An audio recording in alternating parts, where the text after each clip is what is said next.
Hi silviculture students, Dr. Burton here with another field trip for Forestry 334-534, an introduction to silviculture.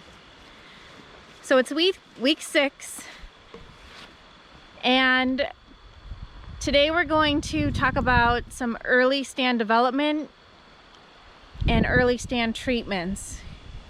And to start off, we came back to the windbreak that we visited in our site quality lab 2 weeks ago.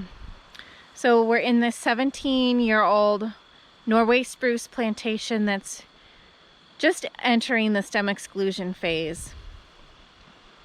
And we're looking around here.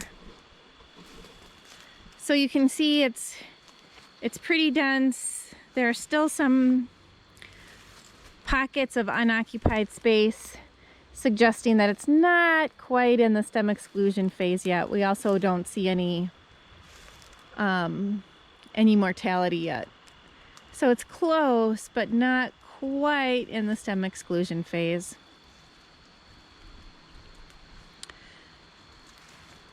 And the reason that I wanted to come back to this spot was to talk a little bit more about interactions between tree seedlings, whether they're planted or regenerating naturally, and competing understory species. So these Norway spruce trees were planted, and there may have been one chemical site prep treatment to control competing vegetation, but eventually that vegetation comes back, and you can see that there's this tall goldenrod. There are also some dogwood shrubs around, a lot of tall asters, as well as some volunteer hardwood trees like the white ash back there, that these planted seedlings have to tend with early on. So initially, growth rates can be really low because the tree seedlings are being held in check by these competing species in the understory or ground layer.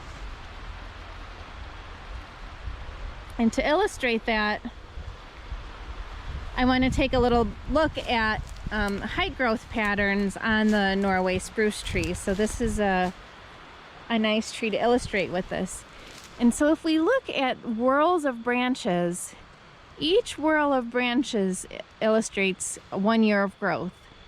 So the distance between two adjacent whorls of branches shows the height growth in that year. And even just looking at the stem, if we start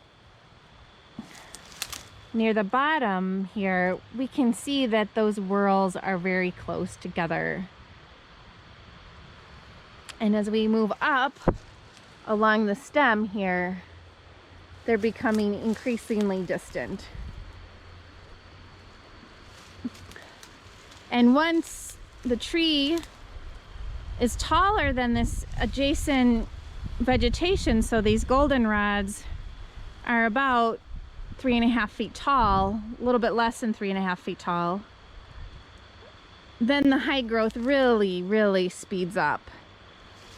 So instead of 3 to 5 inches between whorls of branches, we're seeing a foot or more.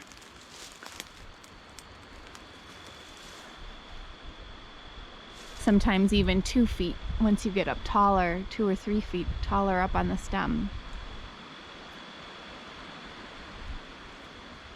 So this is just to illustrate how big of an effect competing vegetation can have on early growth rates in the stand. And this serves as a lot of rationale for our site prep treatments that are aimed at controlling competing vegetation, as well as some early stand treatments, release treatments. So we're going to be looking at a couple other stops to talk more about site prep and release treatments. All right, I'll see you there. Thanks.